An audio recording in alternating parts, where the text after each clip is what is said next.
Mixed fried ரைஸா எப்போதும் ஒன்னா இருப்போம். அட மில்க் ஷேக் பசங்களை தான் அழுக்கு மாதிரி தூக்கி வீசுவோம்.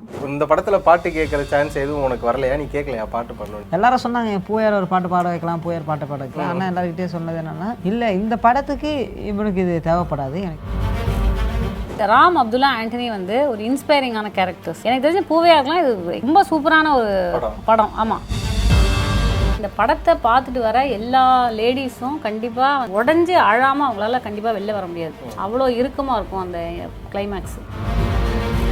கிளைமேக்ஸ் வந்து ப்ரெடிக்ட் பண்ணவே முடியாது. அது வந்து ஒரு பயங்கரமான கிளைமேக்ஸு. உங்களுக்கு கிடைக்கிற அந்த ஸ்டார் வேல்யூவில் இருக்கிற படங்களை பல படங்களை விடவும் இது வந்து பெட்டர் படமாக இருக்குது டெஃபினட்டாக. தொடர்ந்து அம்மா ரோலுக்கு ப்ரொமோட் ஆகிட்டாரா வினோதினி? அப்படிலாம் இல்லையே, அம்மா இயல்பான ஒரு இதுதானே, லைஃப்பில் இருக்கிற ஒரு கதாபாத்திரம்.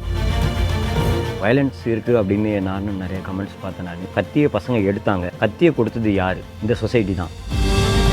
எல்லாரும் கேட்ட ஒரு கேள்வி வந்து, இது வந்து மத கலவரத்தை பேசும் படமா? ராம் அப்துல்லா ஆண்டனின்றது மதங்களே கிடையாது. என்னை பொறுத்த வரைக்கும் ஒரு பெயர் தான். இப்போ நடந்து கொண்டிருக்கிற விஷயத்தை தான் நான் துணிச்சலாக ஒரு விஷயத்த சொல்ல வந்திருக்கேன். கட்ஸாக ஒரு விஷயம் பண்ணியிருக்கேன். இதுக்கு நிறைய எதிர்ப்புகளும் வரலாம்.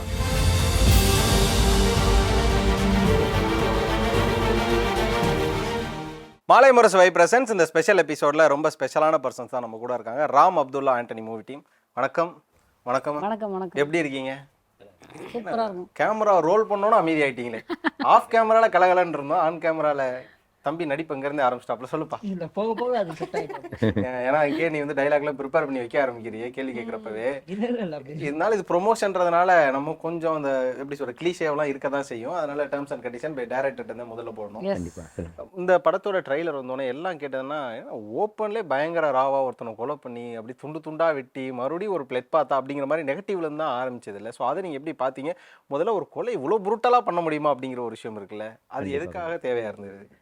கதைக்காக தான் தேவைப்பட்டது. இது பார்த்தீங்கன்னா இது அதான் வயலன்ஸ் இருக்குது அப்படின்னு நானும் நிறைய கமெண்ட்ஸ் பார்த்தேன். நான் கத்தியை பசங்க எடுத்தாங்க, கத்தியை கொடுத்தது யார்? இந்த சொசைட்டி தான். அதை நான் தெளிவாக பண்ணியிருப்பேன் கிளைமேக்ஸில். அதனால் எங்களுக்கு ரொம்ப கான்ஃபிடென்ட்டாக இருக்குது, தவறான படம் கிடையாது அப்படின்றதுல. அதனால தான் நம்ம இது பண்ணுறோம். மற்றபடி வேறு ஒன்று வயலன்ஸ் இருந்தாலும் கரெக்டான மெசேஜ், கரெக்டான மெசேஜ், சேர வேண்டிய மெசேஜ் கண்டிப்பாக சேர்ந்துடும். வாப்பா ஆண்டனி நல்லா இருக்கியா? ஒரு பக்கம் சிங்கராக இருந்து அதுக்கப்புறம் நடிகராக இருந்து இப்போ பார்த்தேன் ட்ரைலரில் டான்ஸ் எல்லாம் இருந்தீங்க, டான்ஸரு, அடுத்து டைரக்டர், அடுத்து ப்ரொடியூசர், அப்புறம் அடுத்த கட்டம் அப்படிலாம் கிடையாது. உங்களுக்கு இந்த படம் எப்படி அமைஞ்சது? உங்ககிட்ட நரேஷன் எப்படி இருந்தது? உங்களுக்கான செலெக்ஷன் எப்படி இருந்தது இந்த படம்? ஆக்சுவலாக அண்ணா சொல்லிடலாம், எல்லா இடத்துலையும் சொல்லியிருப்பாரு. இந்த கதை எழுதும் போது என்ன தான் வச்சு எழுதுனேன்னு அவரே என்கிட்ட சொல்லியிருந்தாரு. ப்ரொடியூசர் கூட ஃபஸ்ட்டு தேடலை, ஃபஸ்ட்டு என்கிட்ட தான் அந்த கதை சொன்னார். அப்போ வந்து 4 வருஷத்துக்கு முன்னாடி சொன்னார். அப்போ வந்து நான் சூப்பர் சிங்கர் பண்ணிகிட்டு இருக்க டைம். சூப்பர் சிங்கர் முடிஞ்சா ஆமாம் முடிஞ்சு ஷோஸ்லாம் போயிட்டுருக்க டைம். அந்த டைமில் சொன்னோடனே அப்போயே எனக்கு ஒரு மாதிரி ஆயிடுச்சு. ஸோ அப்போது நாங்கள் அந்த ஸ்டேஜில் இருக்கும்போது அப்போ ஒரு கதை சொன்னார். இப்போ நாங்கள் கொஞ்சம் வளர்ந்ததுக்கப்புறம் எங்களுக்காக கொஞ்சம் கொஞ்சம் அப்படி சேஞ்ச் பண்ணி அப்படியே வச்சு. 4 வருஷத்துக்கு முன்னாடி தான் நீ மாஸ்டர் பண்ண, அதில் 3 காண்டாலாம் இருந்த. ஆமாம், படத்தில் கொஞ்சம் 6 பேக்ஸ்லாம் வச்சு இல்லை மாஸ்டர்லாம் பண்ணுறதுக்கு முன்னாடி நான் கதை சொன்னார் ஆக்சுவலாக. அதுக்கப்புறமா தான் மாஸ்டர் வாய்ப்பு வந்தது. அதுக்கு அப்படியே போயிடுச்சு. சார் மேம், ஆக்சுவலாக உங்களோட நடிப்பு எப்போதுமே நான் எல்லா ரிவ்யூஸுமே ஸ்பெஷலாக சொல்லுவேன். வினோதினி மேம்கிட்ட ஒரு கேரக்டர் எழுதி கொடுத்தா போதும், கேரக்டர் மட்டும் படிச்சுட்டு அதை தூக்கி வச்சுட்டு அவங்க வாழ ஆரம்பிச்சிருவாங்க அப்படின்னு. உங்களோட பையன் வரல, அதுவே எங்களுக்கு ஒரு பெரிய ஃபீலாக இருக்குது. எங்கே உங்கள் பையன்? அவர் ஒரு எக்ஸாமுக்காக போயிருக்காரு. ராம் அதான் எங்க பையன். அவரோட ஒரிஜினல் நேம் வந்து அஜய் அர்னால்ட். அவர் ரொம்ப சூப்பரா நடிச்சிருக்காரு. இவங்க 3 பேர் தான் ஃப்ரெண்ட்ஸ். ஸோ உங்களை பொறுத்த மட்டும் எப்படியாப்பட்ட பையனை வளர்க்குற கஷ்டம் மேம்? அதான் அப்துல்லா மாதிரி ஒரு பையன் வளர்க்குற கஷ்டமா, ஆண்டனி மாதிரி ஒரு பையனை வளர்க்குற கஷ்டமா, ராம் மாதிரி ஒரு பையனை வளர்க்குறது தான் கஷ்டம். ஏன்னா இவங்களாவது வந்து நேரடி அக்யூஸ்டா இருக்காங்க, அது வந்து ஊம குசும்பு அக்யூஸ்ட். அது அவன் படத்துலயுமே ஆமா, அந்த இயக்குனர் வந்து எழுதியிருக்கிற விதமே எப்படின்னா, அவன் வந்து சைலண்ட் டைப்பா தான் இருப்பான். ஆக்சுவலி வந்து நீங்க அந்த ட்ரெய்லர்லயே பார்த்தா கூட உங்களுக்கு தெரியும், அந்த சைலண்ட் டைப் வந்து சில விஷயங்கள் பண்ணும்போது தான் இன்னும் ஓவரா இருக்கும், ஊம குசும்பு தான் அது. ஓகே, ஒரு பக்கம் அப்துல்லாவை நீங்க டிஸ்கிரைப் பண்ணுங்க. ஏன்னா பையன் ரொம்ப சைலண்டா இருக்காப்ல வந்ததுல இருந்து. அப்துல்லா எப்படி படத்துல பாக்குற மாதிரி ஒரு வைலண்ட் அப்படியா ரியல்ல? ரியலா ரொம்ப சமத்து குழந்தை. எல்லாம் 3 பேருமே வந்து சமத்து. வெக்கப்படுறாங்க. அதுலயே வந்து என்னன்னா, இயக்குனருக்கு ரொம்ப கைக்குள்ள அடக்கமாயிட்டாங்க 3 பேருமே. இயக்குனர் சொன்னதுதான், அதாவது எதுனாலும் அவங்க வந்து இறங்கி பண்ணிடுவாங்க, அந்த அளவுக்கு இருந்தாங்க. என்னோட பையன் ராம பற்றிலாம் சொல்லணும்னா, ஒரு சீனில் நான் வந்து அந்த இன்னொரு இன்டர்வியூவில் நான் சொல்லியிருந்தேன், அது வந்து அவன் மேலே எங்களுக்கு கோவத்தில் தலை முழுகிறதுக்கு அந்த இந்த ஃப்ரெண்ட்ஸை தலை முழுகிடுன்னு சொல்லி நாங்கள் வந்து பச்சை தண்ணி எடுத்து மேலெல்லாம் கொட்டி கொட்டி நாங்கள் வந்து ஒரு சீன் அந்த மாதிரி அவனை வந்து இது தலைமுழுகு வைடி அப்படின்னு சொல்லி ஹஸ்பண்ட் இவர் ஜாவா சுந்தரேசன் சான்சர் சொல்லுவார். உடனே நாங்கள் அந்த மாதிரி தண்ணி எடுத்து ஊற்றி அந்த மாதிரிலாம் பண்ணுவோமா. அந்த பையன் அப்படியே அந்த குளிர்லையும் குடங்குடமாக எடுத்து ஊற்றுறோம். டைரக்டர் ஒரு பையன் தண்ணி காலியாகி அடுத்த ப்ரொடக்ஷன்லேருந்து தண்ணியெல்லாம் கொண்டு வந்து ஊற்றுறோம். ஆனாலும் நல்ல அது வந்து மனசாட்சிப்படி போதும் இதோட அப்படின்னு சொல்லவர். அவரை பற்றி நான் சொல்லணும்னா ஒரே ஒரு வார்த்தை நான் சொல்லிடுறேன், ஏன்னா அது மறந்துடுவேன், அதுக்காக நான் சொல்லிடுறேன்.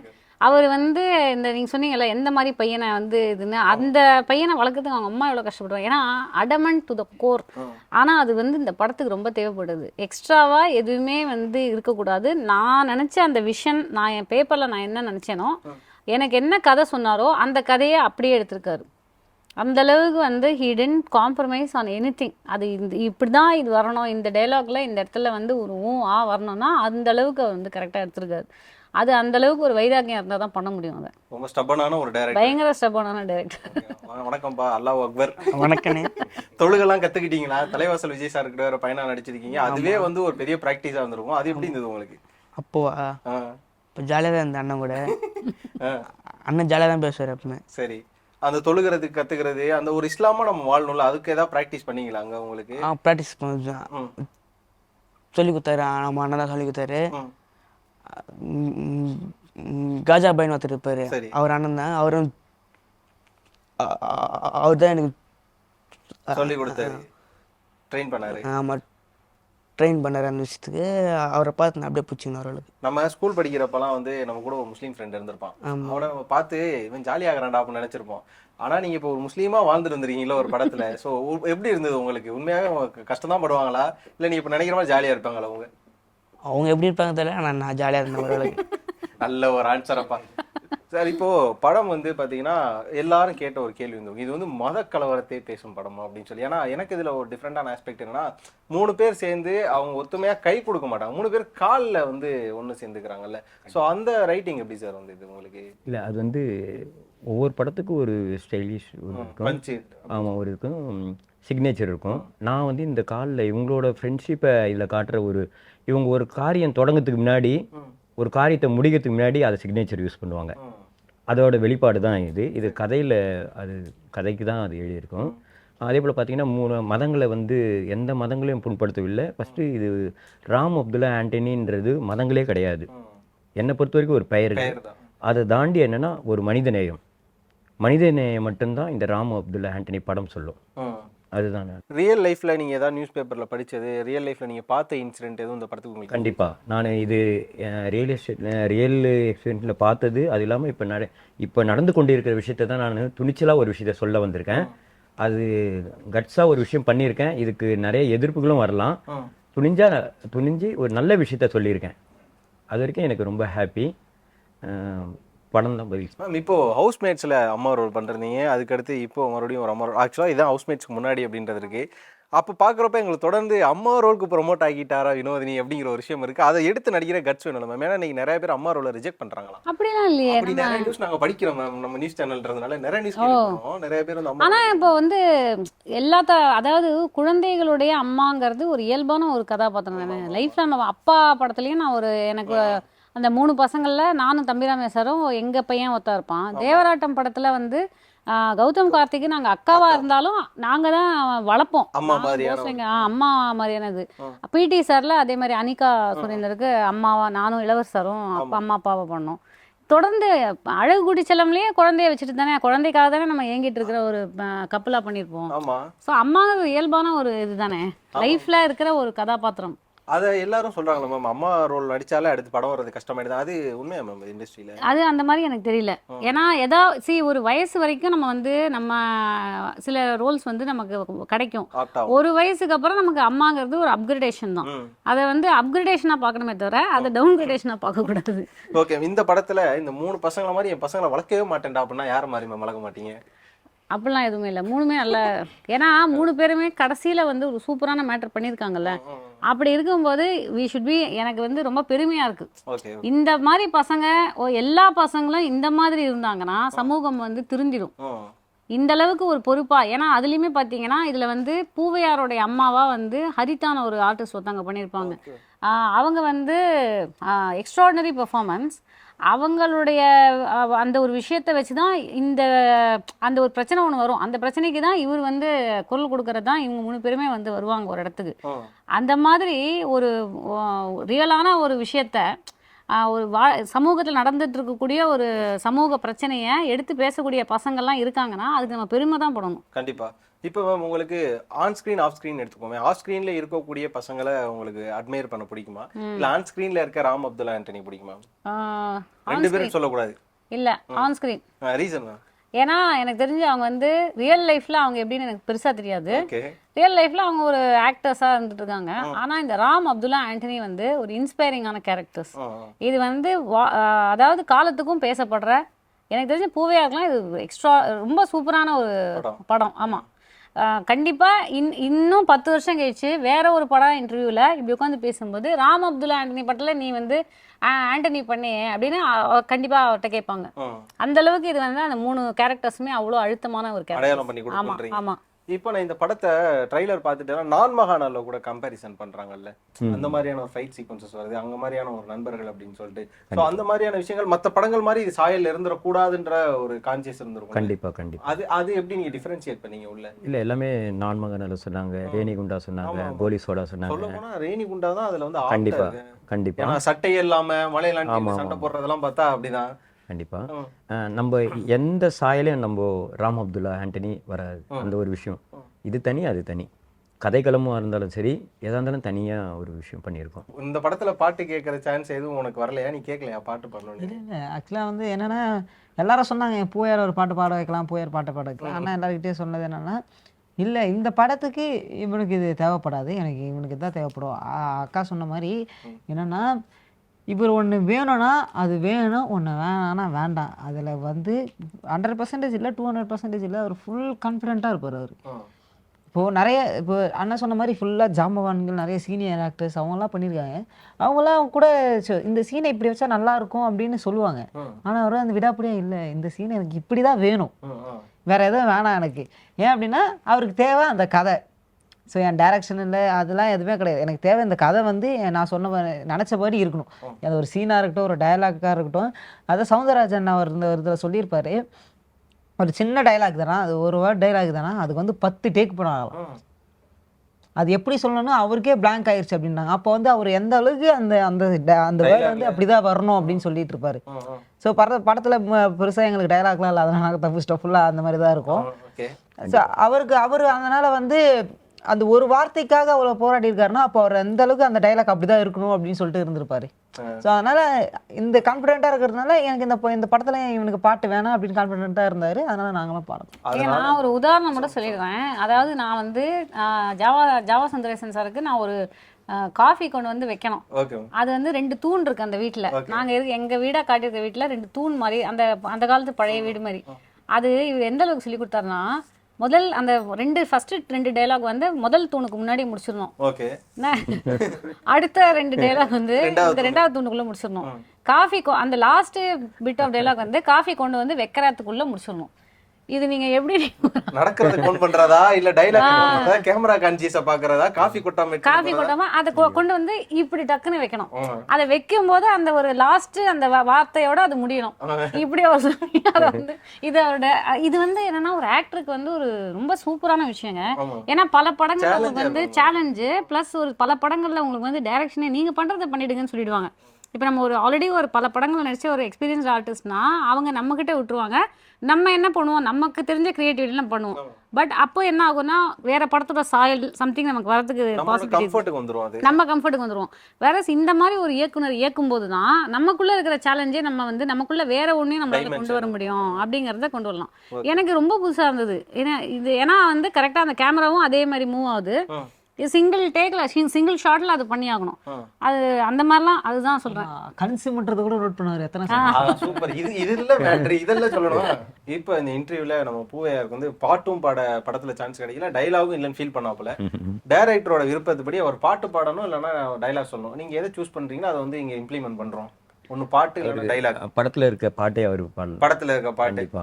ஓகே. அவருக்கு எதனா ஃபீலிங் இருந்தா கூட இதுல தீர்த்துக்கலாம். அப்படியா?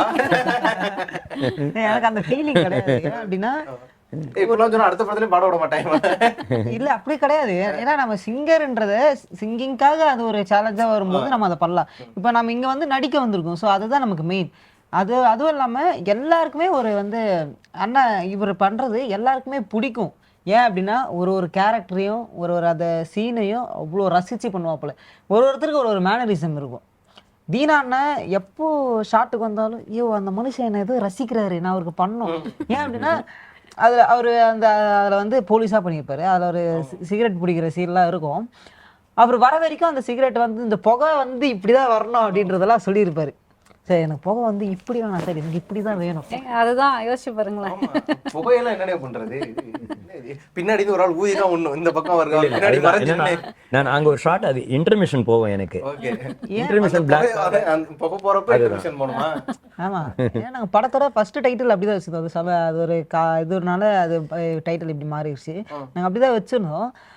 என்னன்னா தீனா அப்படி சொல்லுவாரு, ஐயோ அந்த மனுஷன் என்ன ஏதோ ஒன்று என்ன கிட்ட ரசிக்கிறா போல, நான் அதுக்கு அவருக்கு தரணும், நான் இவர் எனக்கு இவர் தான் வேணும் அப்படின்னு சொல்லிட்டு அவரே வாண்டடா வந்து இதெல்லாம் பண்ணலாமா அப்படின்னு கேட்பாரு. ஆக்சுவலா மேம் நம்ம பூவையார் வந்து விஜய் இடுப்புல வச்சு தூக்கின்னு வருவாரு, அப்படியே குழந்தையா பார்த்துட்டு திடீர் ஸ்பாட்ல வந்து நீ எப்படா அவ்வளவு பெருசா வளர்ந்த அப்படிங்கிற மாதிரி இருந்தாங்க உங்களுக்கு. நிஜமா சொல்றேன். அதாவது ட்ரைலர் பார்க்கும்போது எனக்கு அப்படியே நாங்க ஒரு நாள் உட்கார்ந்து எல்லாரும் சாப்பிட்டுட்டு இருந்தோம், ஞாபகம் இருக்கா? அந்த ரூம்ல மண்டபத்துக்கு பின்னாடி, மண்டபத்துல ஒரு லாஸ்டா ஒரு மண்டபத்துல எல்லாரும் மீட் பண்ணோம்ல. அப்ப வந்து அப்பதான் நீ பாடின ரூம்ல தானே ரூம்ல மண்டபத்துக்கு முன்னாடி ஒரு சின்ன ரூம்ல சௌந்தரராஜா, ராஜ்மோகன் எல்லாம் உட்காந்து இது பண்ணிட்டு இருக்கும்போது அப்பதான் ரொம்ப நாள் கழிச்சு சூப்பர் சிங்கருக்கு அப்புறம் நான் இப்பதான் வந்து பாடுறத கேட்கறேன். எனக்கு வந்து ஃபர்ஸ்ட் என்ன குரல் மாறிடுச்சு. அதுக்கப்புறம் நான் கீழே போய் அந்த கமெண்ட்ஸ்ல அப்புறம் நிறைய பார்த்தேன். அது அந்த குரல் வந்து வேற லெவல். அந்த குழந்தையா இருந்த போது அந்த குரல் இருக்குல்ல, அதுக்கப்புறம் எனக்கு ரொம்ப ஹாப்பியா இருந்தது. இப்போ அவர் சொல்லிட்டு இருந்தாரு, அதாவது வந்து சித்ராம்மா இந்த படத்துல ஒரு பாட்டு பாடியிருக்காங்கல்ல சார். கண்டிப்பா. அது வந்து நம்ம ஜட்ஜா இருந்து அதுக்கப்புறம் இப்போ வந்து அந்த அவரோட அம்மாக்காகவே அந்த பாட்டு ஒண்ணு பாடியிருக்காங்க. நான் சொன்னல அந்த ஹரிதா பண்ண கேரக்டர், அந்த கேரக்டருக்காக ஒரு பாட்டு ஒண்ணு பாடியிருக்காங்க. அவர் ஃபேமிலிக்கான ஒரு பாட்டு அவங்களே பாடிருக்காங்க. இப்போ வந்து அவங்க ஃபேமிலிக்கான ஒரு பாட்டுன்றனால பூவையார் ஒரு பாட்டு போடுவார். கண்டிப்பா பாட ஆரம்பிக்கலாம். நீங்க ஒரு படத்தை ரிலீஸ் ஆயிருக்கு, அது நான் பாடுறேன். ஓகே. மிக்சடு ஃப்ரைட் ரைஸா எப்போதும் ஒன்னா இருப்போம், அட மில்க் ஷேக் பசங்களை தான் அழுக்கு மாதிரி தூக்கி வீசுவோம், சொங்கம் ஆடுவோம் நாங்கள் பொங்கம் ஆடுவோம், சொங்கம் ஆடுவோம் நாங்கள் பொங்கம் ஆடுவோம், ஃபிலிமு காட்டுவோம் அதை பிரைட்டாக காட்டுவோம், தேடி வந்த தொப்பிக்கு ஒரு குள்ள மாட்டுவோம், அட எங்களை தூக்குற சுச்சை இல்லை வெல்டு புல்லா யாரும் இல்லை, ரக்கி பாய் ஸ்டைன் இல்லை தரங்கம் பண்ணுவோம், அட எங்களை தூக்குற சுச்சை இல்லை வெல்டு புல்லா யாரும் இல்லை, ரக்கி பாய் ஸ்டைன் இல்லை தரங்கம் பண்ணுவோம். தேங்க்யூ. இப்போ ஆக்சுவலா ட்ரைலர்ல இவருக்கு ஒரு சீன் ஒன்று இருந்தது கிளைமேக்ஸ்ல, அதாவது வந்து அது புலி இல்லடா அது புலி அப்படிங்கிற மாதிரியான ஏதோ டைலாக் வச்சிருப்பீங்க. இவர் திடீர்னு பாத்தீங்கன்னா அந்த செல்லு கிட்ட நின்று ஒரு ரியாக்ட் ஒன்று பண்ணுவார். அதுவுமே வந்து அங்க ரியல்ல வாங்கினீங்களா டப்பிங்ல வாங்கினீங்களா? இல்ல அது ரியலாவே பண்ணுவாப்புல. நிறைய மல்டி டேலண்ட் இருக்கு. ஒரு அனிமல்ஸ் போல பண்ணுவாரு. அதெல்லாம் தான் எனக்கு ஃபுல் சப்போர்ட்டிவ். இப்போ ஒரு யங்கானவங்களை கவர் பண்ற ஒரு விஷயம், நிறைய விஷயம் பண்ணியிருப்பாரு. அதுல அவரு தான் பண்றது, அது ஸ்பெஷல். இப்போ அப்துல்லா நீங்க வந்து ட்ரைலர்ல நாங்க பார்த்த அந்த சீனை நீங்க ரீக்ரியேட் பண்ணுங்க. அது வந்து பண்ணி மாதிரி. Okay okay. கத்துவா? கத்து. அது வேற மேம். பேர் பாடியில அந்த பிசிக்கோட பண்ணுவாரா? அதை பார்த்து ஆப்போசிட்ல இருக்கிற எவனா இருந்தாலும் இரிட்டேட் ஆகும். அந்த அளவு டென்ஷன் ஆகிற மாதிரியான ஒரு சீன். அது தீனா சார இரிட்டேஷன் பண்றதுக்காக பண்ணுவாரு. அப்படியா? இன்டர்மிஷன் அது பார்த்தா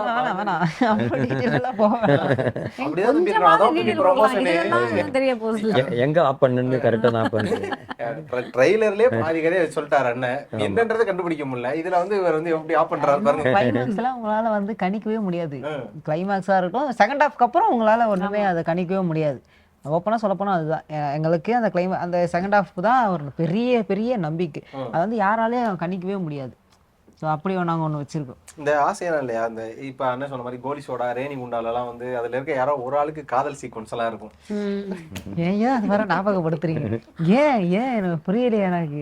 அதெல்லாம் அந்த ஆசையெல்லாம் இல்லையா மேம்? உங்களோட பையனுக்கு ராமுக்கும் கிடையாது. ஏன் ஏன் சார்? ராமு தேவை லட்சுமி கிடையாது. கேட்டா என்ன சொல்லுவாரு, கதைக்கு தேவைப்படுறது முடிஞ்சு வேற எந்த கதை காலமே அது இல்லை சார் அப்படின்ட்டு நான். சரி, அவ்வளவுதான். இப்போ ஸ்கூல் லைஃபோட ஒரு கதையில இருந்தா நான் வரல. ஏன்னா வந்து பாக்குறப்போ நீங்க ஸ்கூல் யூனிஃபார்ம் போட்டு தான் கேண்டில் ஏத்துறீங்க. சோ அந்த ஸ்கூல் லைஃப் இருக்கு. ஸ்கூல் லைஃப்ல கஷ்டம் எனக்கு ஸ்கூல்ல நான் படிக்கும் போது இப்ப பாருங்க எப்படி உருட்டோம் பாருங்க. இப்ப பொய் சொல்வது எப்படி மேம்? சொல்லு. உண்மையதான் சொல்றேன். நான் 1 அதை யோசிக்கிறாம உண்மையை சொன்னா சொல்வதெல்லாம் உன்னை கூட்டி போயிடுவாங்க அப்படின்னு யோசிக்கிறாம. அவர் சொல்றதெல்லாம் நீங்க சொல்றீங்களே. 1 to 6th வரைக்கும் கோ எஜுகேஷன் தான். 8th வரைக்கும் கோ எஜுகேஷன் தான். ஓகே. 7th அப்புறம் சூப்பர் சிங்கர் போக ஆரம்பிச்சிட்டேன். அந்த 2 வருஷம் டிராவல் எனக்கு எப்படி போச்சுன்னு தெரியல. ஏன்னா ஃபுல்லா இப்படி இந்த ஒர்க் அப்படின்றதுனால 9th இருந்து 12th வரைக்கும் நான் வந்து பாய்ஸ் ஸ்கூல் தான். எங்க பாய்ஸ் ஸ்கூலுக்கும் என்ன ஸ்கூல்ல படிச்சேன்னு நான் கேட்கல. கிரஷ் யாரு நான் கேட்டேன். சொல்ல வரேங்க. அதனால பாய்ஸ் ஸ்கூலுக்கும் கேர்ள்ஸ் ஸ்கூலுக்கும் ரொம்ப லாங்கு. சரி. வீட்டுல வந்து என்னை வந்து பேக் பண்ணி கூட்டு போவாங்க. அந்த மாஸ்க்கு கேப்பு எல்லாத்தையும் போட்டுலாம் கூட்டு போவாங்க. ஸோ அதனால எனக்கும் அந்த கேர்ள்ஸுக்கும் அவ்வளோ டச் இல்லை. மேம் நான் ஒரு வீடியோ உங்களுக்கு எடுத்து காட்டுறேன். சூப்பர் சிங்கர்ல வந்து மாக்கா பண்ணிட்டு சொல்லுவான், ஊர்மிளா சர்மிளா ரேவதி சொல்லுவியா இல்லையா ரைமிங்ல? அது வந்து ஃப்ரெண்ட்ஸோட அதான் மேம் நான் என்ன சொன்னேன் 1 to 8 வரைக்கும் கோ எஜுகேஷன் வரைக்கும் ஃப்ரெண்ட்ஸ் இருந்திருக்காங்க. கேர்ள்ஸ் வந்து ஃப்ரெண்ட்ஸா இருந்திருக்காங்க. அது அப்போ நமக்கு தெரியல. அதுக்கப்புறமா 9th to 12th வரைக்கும் பாய்ஸ் ஸ்கூல் எங்கே கேர்ள்ஸ் ஸ்கூல் எங்கே. ஏன்னா எங்கள் பாய்ஸ்லாம் ப்ரிப்பேராக கிளம்பி போகணும். ஸ்கூல் வரும்போது கூட அப்படி வரமாட்டானுங்க மேம். 4 மணி ஆனால் சோப்பு எடுத்து மூஞ்சி வாஷ் பண்ணி சந்தனம் வச்சிருப்பானுங்க. அது தண்ணியில் போட்டு கரைச்சி வச்சுட்டு போவானுங்க. அவனுங்களாம் பார்க்குறப்போ பொறாமையாக இருக்கும். என்னடா பண்ணுறீங்க அப்படின்னு. என்னெல்லாம் வந்து இந்த இதை கடத்தல் வார்த்தையை கூப்பிட்டு போவாங்களா, மாஸ்க் போட்டு கேப் போட்டு இந்த டவுல்லாம் கட்டி அப்படி கூட்டு போனாங்க. நீ என்ன பண்ண அப்படி எல்லாம் பண்ணி கூட்டின்னு போறாங்க? எங்க வீட்டுல கேட்டா வெளியே எல்லாருக்கும் தெரிஞ்சிடும். ஆக்சுவலா என்னன்னா கோபிநாத் வந்து ஒரு வார்த்தை சொல்லாரு, எவன் ஒருத்தன் என் ஃப்ரெண்டு ஒருத்தன் இப்படி பண்றான்னு சொல்றோம் அது வந்து அவன் வாழ்க்கையில நடந்தது அப்படின்னு. இப்ப சொன்ன எல்லாத்தையும் நான் வந்து அப்படியே அசீவ் பண்ணி பாத்துட்டு இருக்கேன். இல்ல மேம் அது நான் பொய்லாம் பேச மாட்டாங்க. அப்பா இதே பெரிய பொய் தானே, இதான பெரிய பொய். நான் சொன்னது எல்லாமே உண்மை. ஆக்சுவலா இப்போ காலேஜ் போய் சேர்ந்தேன். அது கரஸ்ல வர போட்டிருக்கேன் காலேஜ். அதனால கேர்ள்ஸ் எல்லாம் பார்க்க முடியாது. ஏன் கரஸ்லாம் கான்டாக்ட் கிளாஸ் இருக்கும்ல? அது இருக்கும் மேம். சோஷியல் மீடியா வந்துருச்சு மேம். இப்பலாம் நம்ம காலேஜ் போனாதான் மீட் பண்ண முடியுமா உன்னால கேர்ள்ஸ்? எல்லாம் நம்புற மாதிரியா இருக்குங்க. என்ன நம்ம எல்லாம் சாப்பாடு எதுவும் கிடையாது. காலேஜ் போக விட்டாரா கேளுங்க. நான் வாலிபால் போக விட்டாரே வரலாம். இவரால ஒரு எனக்கு டிஸ்ட்ரிக்ட் லெவல்ல வாலிபால் அதே நான் தவற விட்டுருக்கேன். டைரக்டர்ல அவர் வந்து நிறைய ஷார்ட்ஸ் கன்யூஸ் தேவைப்பட்டிருக்கும். நீ பாட்டும் லாட போயிட்டு ஏதாவது அந்த மாதிரி தானே? கண்டிப்பா அதுதான் உண்மை. மித்தபடி நீ கமிட் ஆவறதுல எல்லாம் எங்களுக்கு எந்த ஒரு குழப்பமும் அதெல்லாம் கிடையாது தம்பி. சோ இப்போ உங்களுக்கு வந்து என்ன கண்டென்ட் வேணும்னா பூவையார் கமிட்டடா இல்ல? ஆமா மேம். சரி, அது வந்து இப்போதைக்கு அவர் சிங்கிள். ஓகே. இந்த அதாவது பாக்குறதுக்கு சின்னதா இருக்கிற, அதாவது ரொம்ப ஒண்ணுமே தெரியாத அப்பாவி மாதிரி தெரியுதுல, பூவையார் இப்ப இவரை பத்தி சொல்லுவாரு. அவன் மட்டும் 9 பேர் கூட கமிட் ஆயிருக்கான். அம்மாடி அம்மா இல்லனே புளுறான். என்ன இதுக்கு பண்ண ஃபாஸ்டா இப்படி போய்டுவோம். கான்டாக்ட் என் கான்டாக்ட் நான் எல்லாரும் காட்டுறேன். அவரோட கான்டாக்ட் அப்படியே காட்டுறேன். பயங்கரமா இருக்கேன். காட்டுறேன். ஸ்பீக்கர்ல போட்டு பேச சொல்லுங்க. ஓகே அது வேணாம். ஏன் வேணாம் பண்ணுவோம். பூவையார் காட்டு பூவையார். நான் என்னோட கான்டாக்ட் நான் தான் தைரியம் காட்டு அப்படியே. மேம் பாத்தீங்களா, முதல்ல நீங்க சொன்னதான் மேம் உண்மையாகிறவங்கள தான் கூடாது பார்ப்பதற்கு அப்படின்ற பேசலாம். என்னோட பையன் அந்த ராம் இருக்காரு, எதுவுமே அப்படின்னு அதோட முடிச்சிருவோம். அந்த படத்துல பாத்தீங்கன்னா நந்தி சிலைக்கு பின்னாடி நின்று இப்படி ஒரு லுக் ஒண்ணு விடுவாரு. அந்த சீன்லாம் பாத்தீங்க அப்படின்னா லிட்டரலி எனக்கு வந்து அப்பத்தாவோட ஒரு சீன் தான் அப்படியே ரிசம்பிளன்ஸ் ஆகுது. அது எப்படி? இல்ல அந்த மாதிரிலாம் இல்ல மேம். இப்போ நீங்க பண்ற ஒரு படங்களுமே மதர் ரோல் சிஸ்டர் ரோல் ஒரு ரோல் பண்றீங்க அப்படின்றப்போ அது பாக்குறப்ப லேடிஸ் நல்லா என்ஜாய் பண்ணுவாங்க. எப்பயுமே ஆண்கள் கேரக்டர் என்ஜாய் பண்ணாலும் உங்களோட கேரக்டர், அது வருத்தப்படாத வாலிப சங்கமா இருக்கட்டும், எங்கேயுமே எப்போதுமா இருக்கட்டும், ஏன் கோமாளி இருக்கட்டும், எல்லா படங்களுமே உங்களோட கேரக்டர் எமோஷனல் டச் ஆயிடும், ஃபன்னாவும் டச் ஆயிடும். அப்படின்ற பட்சத்துல இந்த படத்துல என்ன மாதிரியான ஃபீல் மேம் டச் ஆகும்? இந்த படத்துல வந்து ஃபர்ஸ்ட் என்னன்னா என் கேரக்டர்னு மட்டும் கிடையாது, இந்த படத்தை பார்த்துட்டு வர எல்லா லேடிஸும் கண்டிப்பா வந்து உடஞ்சி அழாம அவங்களால கண்டிப்பா வெளில வர முடியாது. ஒரு நீங்க குழந்தைய பெற்றிருந்தீங்கன்னா உங்களால வந்து உடையாம உங்களால வெளியில வர முடியாது. அவ்வளோ இறுக்கமா இருக்கும் அந்த கிளைமேக்ஸ். அதுதான் எனக்கு தெரிஞ்சு, அதுதான் that is the biggest take away அப்படின்னு. ராம் அப்துல்லா ஆண்டனி படம் எதுக்காக பார்க்கணும்? இது பார்க்கறது மூலமா என்ன ஒரு விஷயம் சோசியல்ல தாக்கத்தை ஏற்படுத்தும்னு நினைக்கிறீங்க? மிஸ் பண்ணவே முடியாத அளவுக்கு ஒரு விஷயம் இருக்கும். அதை ஏன் பார்க்கணும், மக்கள் தான் ஒரு நல்ல படைப்பை படைக்கிறது மட்டும் தான் எங்ககிட்ட இருக்குது. அது மக்கள் அதுக்கு அங்கீகாரம் தருது அவங்ககிட்ட இருக்குது. அவங்க இப்போ இருக்கிற மக்கள் என்ன எதிர்பார்க்குறாங்கன்றதை இந்த படத்தில் கொடுத்துருக்கேன். ஓகே ஐயா, சொல்வதெல்லாம் உண்மை சொல்லுங்க. என்ன அங்கே உட்காந்துருக்க மாதிரியே ஃபீலாக இருக்கு நான் காலையில இருந்து சொல்லிட்டு இருக்கேன் மறுபடியும் சொல்லுவோம் சண்டை கிட்டே போட்டுற போகிறேன். பயமாவே இருக்கு மேம். சொல்வதெல்லாம் உண்மைனாலே பயம் தான் மேம் வருது எனக்கு. ஆக்சுவலாக இந்த படம் வந்து இப்போ இருக்கிற ஜென்ரேஷனுக்கும் நெக்ஸ்ட்டு வரப்போகிற ஜென்ரேஷனுக்கான படம் இது. மேம் சொன்ன மாதிரி அந்த அதான் குழந்தை பெற்றவங்களை வந்து ஒரு தாக்குற அது வந்து எப்படி சொல்கிறது, நீங்கள் கிளைமேக்ஸ் வந்து ப்ரெடிக்ட் பண்ணவே முடியாது. அது வந்து ஒரு பயங்கரமான கிளைமேக்ஸு. அந்த கிளைமேக்ஸ்க்காகவே படத்தை பார்க்கணும்.